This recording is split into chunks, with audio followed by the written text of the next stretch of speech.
साखरपुड्याच्या कार्यक्रमाला आलो होतो तर जेवणातील पदार्थ मोजता येईना।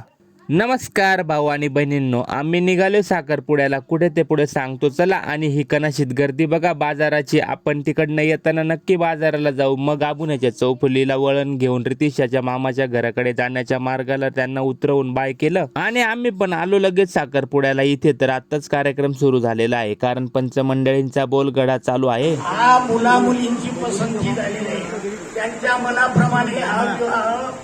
तेवढ्यात वंजारीच्या विनोद भाऊंनी आवाज दिला। या साखरपुड्यातील संपूर्ण पाहुणे मंडळींचा जेवणाचा स्वयंपाक विनोद भाऊंच्या सप्तशृंगी कॅटरर्सला दिला होता ना भाऊ। काय स्वयंपाक बनवला दाखवतो तुम्हाला, पण भात, दाल तडका, आलू मटरची भाजी, वांग्याचं भरीत तर एक नंबर दिसतोय भाऊ। गरमागरम पुरी तळायचं काम पण चालू होतं। स्वीट मध्ये जलेबी होती। एक पाकळी जलेबीची खाऊन मन शांत करून पुन्हा साखरपुड्याच्या कार्यक्रमाला येऊन बसलो। नमो नमस्ते वरुणाय नमः। त्यानंतर नवरी नवरदेवाने एकमेकांना अंगठी घालून साखरपुडा कार्यक्रम पार पाडला आणि पाहुणे मंडळी लगेच जेवणाला बसलीत। मंडळी तुम्हाला माहितच आहे आपल्या पत्रावळीत कोणकोणते पदार्थ जेवणासाठी येणार आहेत असं। चला मग आम्ही या स्नेह भोजनाचा आनंद घेतोय। तोपर्यंत तुम्हाला हा व्हिडिओ आवडला असेल तर एक लाईक करून आपल्या आयडीला फॉलो करून घ्या। भेटूया नेक्स्ट व्लॉग मध्ये मंडळी।